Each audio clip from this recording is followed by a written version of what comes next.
Good morning दोस्तों and dear student, स्वागत है आपका आपके ही अपने यूट्यूब चैनल एकेएस स्टडीज पर। स्टूडेंट, अगर आप हमारी वीडियोस को रेगुलर देख रहे हैं तो आपको पता है कि हम नंबर सिस्टम यहाँ पर शुरू कर चुके हैं। पहला और सेकंड पार्ट हम इसका कर चुके हैं और आज हम जो इसका पार्ट डिस्कस करने जा रहे हैं वो थर्ड पार्ट करने जा रहे हैं ना। थर्ड पार्ट आज हम इसका डिस्कस करेंगे। फर्स्ट और सेकंड पार्ट में हमने आपको उसकी सारी बेसिक चीजें बताई थी। आज भी हम वही चीजें आगे लेकर चलेंगे और आपको सारी चीजें समझ आएंगी, ठीक है ना। तो अगर आपने पहला और सेकंड पार्ट देखा है तो आपको ये थर्ड पार्ट भी बहुत आसानी से समझ आ पाएगा।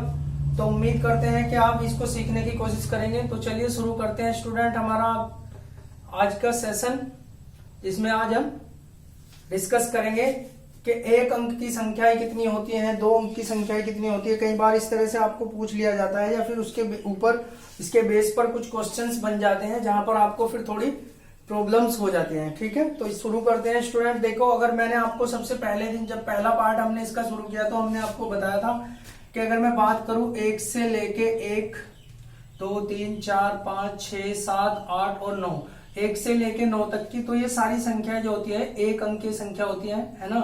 एक अंक की संख्याएं होती है सारी, और इनको हम संख्या भी देखो, एक संख्या भी है और एक अंक भी है, 2 एक संख्या भी और एक अंक भी है, 10 एक संख्या है और इसके अंदर 2 अंक है ना, 2 अंक है।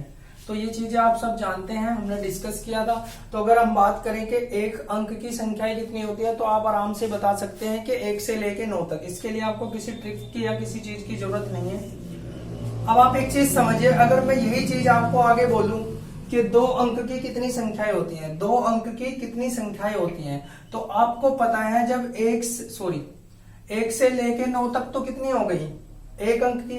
तो 2 अंक की जो पहली संख्या होगी 10 होगी और जो अंतिम होगी कितनी होगी, 99 होगी, ठीक है। जो पहली होगी वो 10 होगी और जो अंतिम होगी वो 99 होगी। क्यों, जैसे ही हम 100 लिखते हैं तो वो तो 3 अंक में चली जाएगी। तो आपको क्या करना है, आपको सिर्फ इतना करना है कि आपको ऐसे भी नहीं करना, क्या करना है कि लास्ट कौन सी है, 99, ठीक है। अगर 99 तक की सारी संख्याओं की बात करूं तो सारी संख्या 1 से लेकर 99 तक कितनी संख्या है, 99। लेकिन इसमें से 9 तो ऐसी संख्याएं है ना जो 1 अंक की है। तो अगर मैं 9 1 अंक वाली संख्या में घटा दूं तो कितनी बचती है, 90।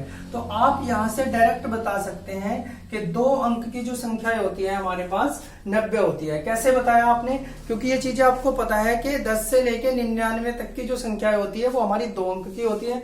तो और जो पहली संख्या होती है 2 अंक की वो 10 से शुरू होती है। तो 99 तक तो सारी संख्याएं हैं 1 से लेके 99 तक। अगर उसमें से 1 अंक की घटा दी जाए वो कितनी है, 9, तो वो सारी कितनी रह जाएंगी फिर हमारी 2 अंक की। तो इसलिए हम 99 में से क्या करते हैं, माइनस करते हैं 9, तो हमारे पास बचता है 90, ठीक है ना। ये चीज इस तरीके से है। दूसरी चीज, अगर मैं आपको बोलूं अब 3 अंकों की आपको संख्या बतानी है तो आपको पता है कि 3 अंकों की जो पहली संख्या है वो 100 है और जो अंतिम है वो 99 है, ये है 999 है एंड 999, क्योंकि इसके बाद आएगा क्या, ये 1000, ठीक है, जिसमें संख्याएं कितनी हो जाएंगी, 4, ठीक है। तो आपको ये चीज समझनी है स्टूडेंट, आपको समझना है, ठीक है ना। आपको समझना है कि 100 से लेके 99 तक के बीच सारी 3 अंक की होती है। तो अब आप एक चीज समझिए, इससे पहले 2 अंक, अगर मैं बोलता कि 1 से लेके 999 तक की कितनी संख्याएं हैं, तो आपको पता है 1 से लेके 99 तक कितनी संख्याएं हैं, 999। अगर उसमें से मैं 2 अंक की घटा दूं वो कितनी है, 2 अंक की कितनी संख्याएं हैं, 2 अंक की भी घटा दूं और 1 अंक की भी तो घटानी पड़ेगी ना। तो 2 अंक की लास्ट संख्या कौन सी है, 99। अगर मैं 99 को घटा दूं तो कितना बचता है, ये, ठीक है ना। तो आप आराम से बता सकते हैं स्टूडेंट, इसको आप बता सकते हैं कि 900 संख्याएं होंगी। कैसे, क्योंकि आपने 3 अंकों की जो सबसे बड़ी संख्या है उसमें से 2 अंक की सबसे बड़ी संख्या घटा दी है, ठीक है। यानी कि जो 2, अगर आपको कभी भी 2 अंक की सबसे बड़ी संख्या 2 अंक की संख्या निकालनी है तो आपको 1 अंक की सबसे बड़ी संख्या को 2 अंक की सबसे बड़ी संख्या में से घटाना होगा।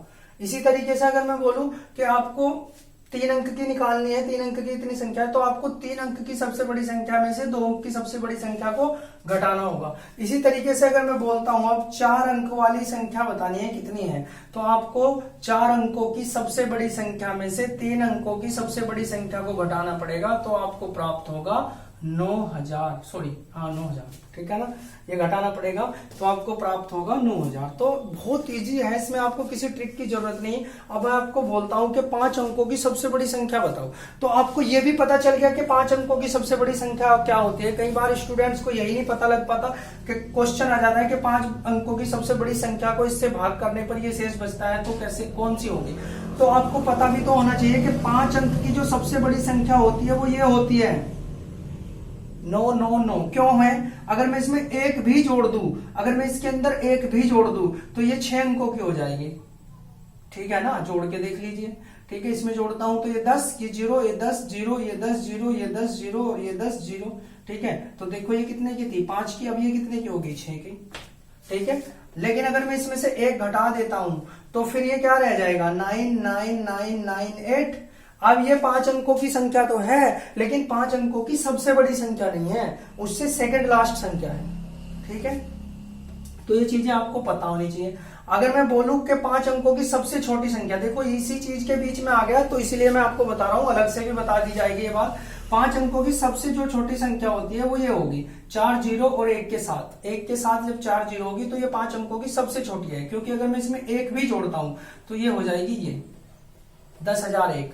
तो ये सबसे छोटी है, ये सबसे बड़ी, तो ये चीज भी आपको पता होनी चाहिए। तो आप जब भी करेंगे, आपसे जब भी पूछा जाएगा कि 3 अंकों की जो संख्याएं हैं वो कितनी है, तो आप क्या करेंगे, 3 अंकों की पूछी है ना, तो 3 अंकों की सबसे बड़ी 99, उसमें से 2 अंकों की सबसे बड़ी घटा देंगे तो 900 आप आराम से बता पाएंगे। ठीक है, और कहीं कहीं पर स्टूडेंट देखो ये चीज अगर आपको नहीं समझ आ रही, तो अगर आपको थोड़ा समझना है तो आप ये एक ट्रिक भी बना सकते हैं, क्योंकि कई बार आपको मिल सकती है कि जैसे मैं बात करूं 2 अंकों की सबसे बड़ी संख्या है। ठीक है, क्योंकि इसी के बेस पे वो ट्रिक बनी है, तो पहले मैंने आपको ये चीज बता दी, इसके बाद मैं आपको ये बता पाऊंगा।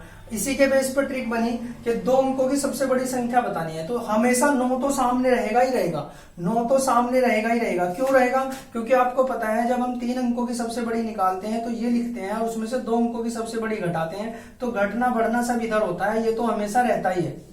ठीक है, तो इसी से आप ट्रिक बना सकते हैं। क्या, अगर कभी बोले कि 2 अंकों की सबसे बड़ी संख्या बतानी है, सॉरी 2 अंकों की कितनी संख्याएं होती हैं, तो 2 अंकों की पूछा है ना, तो आप क्या करेंगे 9 तो लिखना ही लिखना है, क्योंकि मैंने आपको बताया अभी 9 तो हमेशा बचेगा ही, क्योंकि जो भी घटना बढ़ना है इधर होगा, ये 9 तो हमेशा शेष रहेगा ही, तो 0 इधर लग जाएगी। तो आपने ये चीज देखी कि जब हम 3 अंकों की पूछ रहे थे तो 2 अंकों की घट के ये 0 बन रहा था, जब हम 2 अंकों की पूछ रहे थे तो 2 अंकों की में से 1 अंक की सबसे बड़ी घट के ये वाला 0 बन रहा था। यानी कि जब हम देखो समझना, जब हम 2 अंकों की पूछते हैं तो 1 0 आती है, जब 3 अंकों की पूछते हैं तो 2 0 आती है। तो यहां से हमें कॉन्सेप्ट समझ आया कि 2 अंकों की पूछते हैं तो 0 1 आती है, 3 अंकों की पूछते हैं तो 0 2 आती है, 4 अंकों की पूछते हैं तो 0 3 आती है। क्यों, क्योंकि 4 अंकों की सबसे बड़ी संख्या क्या होती है ये, और जब उसमें से हम 3 अंकों की सबसे बड़ी घटाएंगे तो ये तीनों 0 आ जाएंगे। तो यहीं से आप ट्रिक बोल सकते हो उसको, या फिर ये आपका बेसिक ही है कि जब भी आपको पूछा जाए 2 अंकों की संख्या कितनी है तो 9 पहले लगना है। 2 अंकों की पूछ रहा है तो 0 1 आएगी, 3 अंकों की पूछ रहा है तो 0 2 आएगी, 4 अंकों की पूछ रहा है तो 0 3 आएगी, 5 अंकों की अगर मैं बोलूं कि 8 अंकों की कितनी संख्याएं हैं तो 8 अंकों की बोला है तो 9 तो लिखना ही है, 8 अंकों की पूछ रहा है तो 0 कितनी 7 आएंगी। ठीक है ना, तो 0 7 आएंगी। तो यहां से आप ये सारी चीजें समझ सकते हैं, इसको ट्रिक समझ लीजिए या फिर इसको बेसिक समझ लीजिए। तो यहां से उम्मीद है कि ये चीज आपको क्लियर हो पाई होगी। ये सब चीजें सीखने के बाद आगे देखते हैं स्टूडेंट हम आपको यहाँ पर किस तरीके से क्वेश्चंस जो है पूछे जा सकते हैं वो चीजें। ठीक है, अब देखो जो स्टूडेंट मैं आपको बताने वाला हूँ वो चीज आपको फील करनी है। जैसे आपने अभी फील किया था ना कि अगर मैं बोलूं कि 3 अंकों की कितनी संख्या है, तो आपको पता है कि 3 अंकों की संख्या बोल रहा है तो 3 अंकों की सबसे बड़ी 999 है, 2 अंकों की सबसे छोटी अगर उसमें से घटा दे तो 900। जैसे आपने फील किया था कि 1 9 है और वो पूछ रहा है 3 अंकों की सबसे छोटी, तो 3 अंकों की सबसे छोटी बोलता है तो 2 0 आते हैं। तो वही चीज आपको यहाँ ये फील करनी है, सामने से आपको दिखाई देगा। अगर मैं बोलूं कि 20 से लेके 50 तक कितनी 20 से लेके 25 तक कितनी संख्याएं हैं, तो आप बोल सकते हैं कि कई बार आप बोल सकते हैं कि 5 है, लेकिन वो पूछ रहा है 20 से लेकर, यानी कि 20 को भी आपको काउंट करना है, 20 को भी काउंट करना है, तो 20 से लेकर, ठीक है। तो 20 से लेकर मैंने लिख दी है, ये चीज फील करनी है, 20, 21, 22, 23, 24 और 25, ठीक है ना। तो आप गिन सकते हैं 1, 2, 3, 4, 5, 6, ठीक। अब इसी चीज को दोबारा से हम देखते हैं। अगर वो पूछ ले कि 20 व 25 के बीच कितनी संख्याएं हैं, देखो 20 व 25 के बीच कितनी संख्याएं हैं, तो आप ये चीज देखेंगे यहाँ पर कि 20 व 25 के बीच, यानी कि ना तो मुझे 25 लेनी है और ना ही मुझे 20 लेनी है, ठीक है। तो 21, 22, 23, 24, लेकिन आपके पास इतना समय नहीं होता है ना स्टूडेंट, जो आपको इस तरह से समझे। क्यों?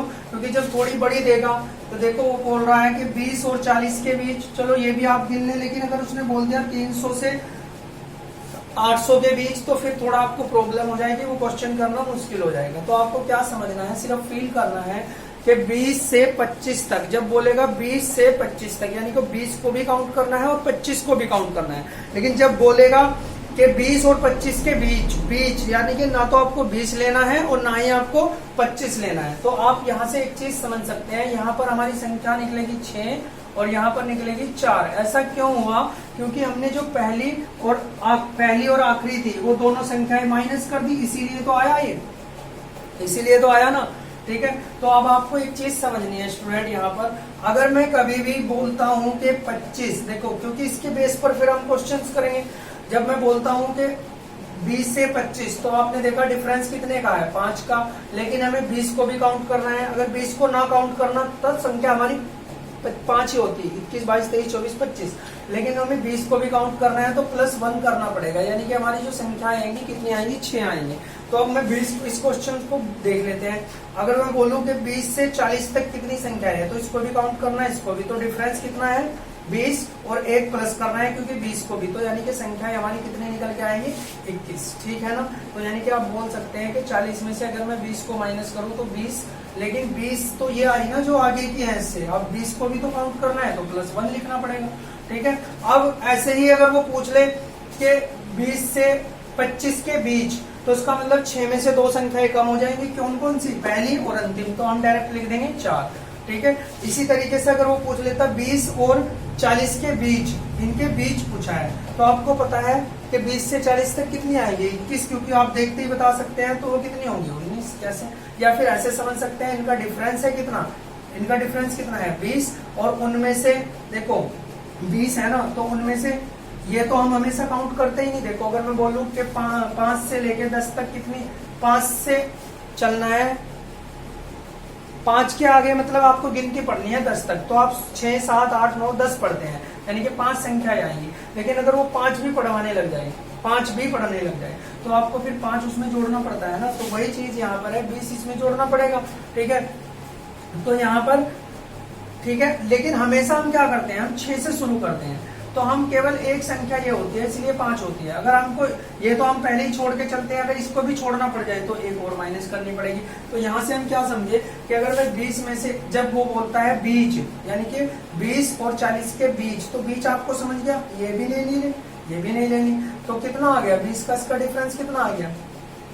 वैसे देखो नॉर्मल तो 20 है, लेकिन ये भी छोड़नी है, तो 1 माइनस करके 19, यानी कि आप समझ सकते हैं कि जब बीच की बात करते हैं हम 1 माइनस करके लिख सकते हैं 19, और जब वो 20 से 40 तक की बात करता है तो 1 प्लस करके लिख सकते हैं 21। वो आप समझ गए, क्योंकि ये भी लेनी है और ये भी, ठीक है। इस चीज को हम हमेशा काउंट नहीं करते आगे तक, इसीलिए हमें कंफ्यूजन हो जाता है। अगर मैं बोलूँ 20 से 25 के बीच कितनी संख्याएं के बीच, तो आपको पता होना चाहिए केवल 4 संख्याएं हैं। देखो हम संख्या पत्ती पढ़ रहे हैं, तो इसलिए संख्याओं के बारे में हमें सारी नॉलेज होनी बहुत जरूरी है, इसलिए इस तरह की चीजें आपको समझाई जा रही हैं, ठीक है ना। तो ये इस चीजें आप यहाँ से समझ सकते हैं। अब अगर बड़ा क्वेश्चन भी आ जाए तो आप इसमें से माइनस कर देंगे, कितना आ गया 500, उसके बीच पूछ रहा है तो एक लेस कर देंगे, 499 आपका आ जाएगा। अगर वो पूछता 300 से 80 तक कितनी संख्या है, तो फिर एक प्लस कर देते तो आपका 5001 आ जाएगा, क्योंकि यहाँ पर दोनों पहली और आखिरी दोनों संख्याएं हमने काउंट की है, और यहाँ पर हमने इसमें से 2 लेस कर देंगे, क्योंकि ये भी हट जाएगी, ये भी हट जाएगी। तो इस तरह से आप ये सारी चीजें समझ सकते हैं। यहाँ पर आगे हम डिस्कस करते हैं स्टूडेंट। देखो यहाँ पर सम संख्याएं भी पूछ सकता है ना, जैसे सम पूछेगा उसी बेस पर हम विषम भी निकाल पाएंगे, जैसे सम और विषम, है ना। तो हमने एक चीज आपको बोली थी कि जब भी कोई सम संख्या देने के बाद जैसे 50 और आपसे पूछे कि यहाँ तक बताओ कितनी सम संख्या है, तो कितनी 25 और विषम कितनी है तो 25। वही चीज आपको यहाँ पर भी अप्लाई करनी है स्टूडेंट। नहीं तो इस तरह का क्वेश्चन फिर आपको फॉर्मूला बेस करना पड़ता है, लास्ट संख्या माइनस फर्स्ट संख्या अपॉन में 2 और प्लस 1, अगर वो सम मतलब सारी संख्याएं पूछता है, ठीक है। और लेकिन अगर वो पूछता है उनके बीच तो फिर -1। तो अब फॉर्मूला तो हमें याद रखना ही नहीं है स्टूडेंट, हमें क्या करना है, हमें तो सिर्फ इतना याद रखना है कि सम संख्या की बात करता है तो आधी होती है विषम और आधी होती है वहां पर सम। तो अब आप एक चीज देखिए, अगर वो बोलता है कि 20 से 24 के तक कितनी सम संख्या है, तक सम है ना, 20 से 24 तक कितनी सम संख्याएं हैं ये बताना है। तो आप इस चीज को देखो, फील करो, अगर मैं इसमें से इसे माइनस करता हूं तो कितना आता है 20, ठीक है। तो बचा कितना 4। तो आपको ये नहीं, देखो ये नहीं करना कि 24 माइनस 20/2 ऐसा नहीं करना है ना। आपको क्या करना है, सिर्फ ये चीज समझनी है कि 24 से अगर मैं इसको माइनस करता हूं तो 4 आता है, तो 4 के बीच कितनी सम संख्या होती है 2। अब वो पूछ रहा है 20 से 24 तक पूछ रहा है ना, तो +1 करना पड़ेगा, 3 संख्याएं आएंगी। देख लीजिए आप, एक 20 होगी, एक 22 होगी और एक 24 होगी। ये प्रैक्टिकल आप समझ सकते हैं, आपके सामने है। अगर वो बोलता है 20 और 24 के बीच, अब देखो 20 और 24 के बीच, तो हमने देखा इनका अंतर कितना आया 4 में कितनी सम संख्या होती है 2, लेकिन वो इनके बीच पूछ रहा है, यानी कि ये भी घटना है और ये भी, तो इसमें से एक लेस कर देंगे तो कितनी आएगी एक संख्या, यानी कि केवल 22 एक ऐसी संख्या है जो इनके बीच आएगी। अब देखो बड़ी संख्या है आपको दे सकता है, ये तो आप ऐसे भी कर देते हैं, लेकिन ये समझाने के लिए है ताकि आप इस चीज को फील करो, रटो ना, है ना। आप फॉर्मूला में ही ना घुसे, लास्ट माइनस फर्स्ट 1 है ना, बट ये ऐसे ये ना करें। तो ये चीजें देखिए आप, 10 से 70 के बीच बताना है आपको, तो इसमें से लेस करा है कितना है 60। आपको पता है 60 में कितनी सम संख्याएं होंगी 30। अब इनके बीच पूछ रहा है, बीच तो पहली भी घटनी है लास्ट की भी, एक माइनस कर देंगे तो 29 संख्याएं होंगी, कोई प्रॉब्लम नहीं है आपको बताने में, ठीक है। अब फॉर्मूला लिखने में आपको टाइम लगेगा, है ना। अब देखो ये 60, अगर वो बोलता 10 से 70 तक बतानी है, तक यानी कि ये भी काउंट करनी है ये भी, तो आपको पता है 60 में कितनी सम संख्या होती है 30 और +1 तो कितनी 31। तो यहाँ से आप ये सारी चीजें समझ सकते हैं स्टूडेंट। इसी तरीके से आप विषम संख्याओं को भी निकाल सकते हैं, क्योंकि वो दोनों संख्याएं बराबर होती हैं। अब हम अपनी इस वीडियो को यहीं पर विराम देंगे, ठीक है ना स्टूडेंट, इस उम्मीद के साथ कि आप इनको अच्छे से समझ पाए होंगे, और मिलते हैं अपनी नेक्स्ट वीडियो में, ठीक है स्टूडेंट। हमारे चैनल को आपको सब्सक्राइब करना है ताकि सारी वीडियोस आपको टाइम पे मिलती रहे। नोटिफिकेशन के लिए आपको बेल आइकन जरूर दबाना है और लाइक करना है और शेयर करना है, ठीक है। Good bye student.